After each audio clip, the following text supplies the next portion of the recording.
एक वक्त था जब इंडिया में एक सैलरी पर पूरा घर चलता था। घर का खर्चा, बच्चों की पढ़ाई, थोड़ी बहुत सेविंग्स और धीरे धीरे अपना घर खरीदने का सपना भी पूरा हो जाता था।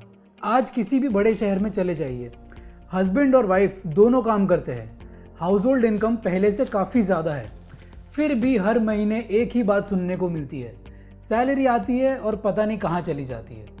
और सबसे सरप्राइजिंग बात, ये प्रॉब्लम सिर्फ मिडिल क्लास इनकम फैमिलीज की नहीं है। 2 से 3 लाख पर मंथ कमाने वाले हाउस होल्ड्स भी EMI, क्रेडिट कार्ड्स और पर्सनल लोन्स के प्रेशर में दिखते हैं। तो सवाल यह है, जब इनकम डबल हो गई तो फाइनेंशियल सिक्योरिटी क्यों नहीं आई? और अगर इनकम का मतलब ऑटोमेटिकली ज़्यादा वेल्थ होता तो इंडिया की हाउस होल्ड सेविंग्स भी बढ़नी चाहिए थी। लेकिन डेटा बिल्कुल उल्टा पिक्चर दिखाता है। 2010 के आसपास इंडिया की हाउस होल्ड फाइनेंशियल सेविंग्स लगभग 7 to 8% ऑफ GDP थी। आज ये घटकर करीब 5.3% रह गई है। और दूसरी तरफ household debt 26% of GDP से बढ़कर 43% तक पहुंच चुका है। पर्सनल लोन्स और क्रेडिट कार्ड लेंडिंग भी कई सालों तक लगभग 20% एनुअल ग्रोथ से बढ़ते रहे, इतनी तेजी से कि RBI को अनसिक्योर्ड लेंडिंग पर इंटरवेंशन करना पड़ा। यानी इनकम तो बढ़ रही है बट सेविंग्स नहीं, तो पैसा जा कहां रहा है? 2003 में Harvard law professor Elizabeth Warren ने एक फेमस बुक लिखी थी, द 2 इनकम ट्रैप। ये रिसर्च का सबसे इंटरेस्टिंग कंक्लूजन ये था कि 2 इनकम वाले हाउस होल्ड्स एक्सपेक्टेड से ज्यादा फाइनेंशियली वल्नरेबल बन रहे हैं। रीजन इनकम कम होना नहीं था, रीजन था लाइफस्टाइल का इनकम के साथ रेस लगाना। सोचिए, जब फैमिली में एक सैलरी आती है तो सबसे पहले क्या बदलता है?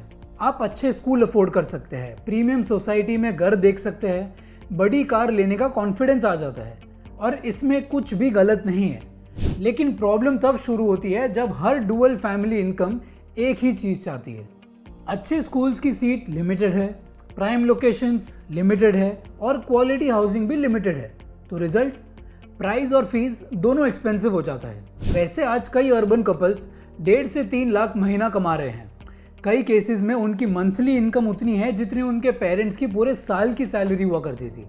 फिर भी वो फाइनेंशियली सिक्योर फील नहीं करते, क्योंकि इनकम बढ़ने के साथ उनकी लाइफस्टाइल की कॉस्ट भी उतनी ही तेजी से बढ़ जाती है, या कई केसेस में उससे ज्यादा तेजी से।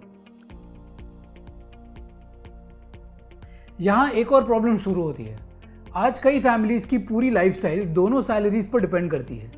अब अगर किसी एक पार्टनर की जॉब चली जाए, या हेल्थ इशू आ जाए, या करियर ब्रेक लेना पड़ जाए, तो सिर्फ इनकम कम ही नहीं होती, पूरा फाइनेंशियल स्ट्रक्चर प्रेशर में आ जाता है। घर का EMI, school fees, car loans वही रहते हैं, मंथली एक्सपेंसेस उतने ही रहते हैं। यानी इनकम आधी हो जाती है लेकिन कमिटमेंट्स उतने ही रहते हैं। ऊपर से उनके पास किसी इमरजेंसी या इनकम शॉक को हैंडल करने के लिए भी लिमिटेड फाइनेंशियल कुशन बचता है।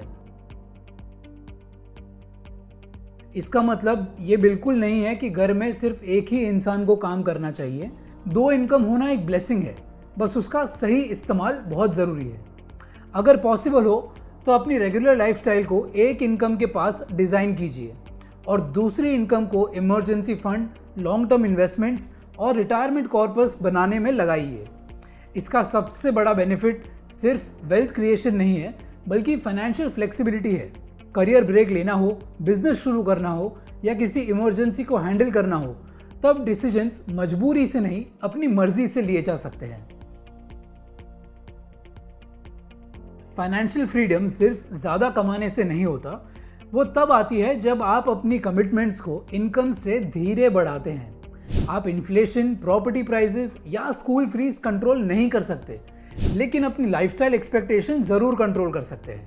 अगर आपके घर में 2 इनकम आती है तो दूसरी इनकम को सिर्फ लाइफस्टाइल अपग्रेड करने का टूल मत बनाइए, उसे अपनी फाइनेंशियल फ्रीडम का इंजन बनाइए। क्योंकि आखिर में असली अमीर वो नहीं होता जो सबसे ज्यादा खर्च कर सकता है, बल्कि वो होता है जिसके पास अपनी जिंदगी के फैसले खुद लेने की आज़ादी होती है। और ऐसे ही इनसाइट्स के लिए हमें फॉलो करते रहिए। This is Akshay Jain signing off. Thank you.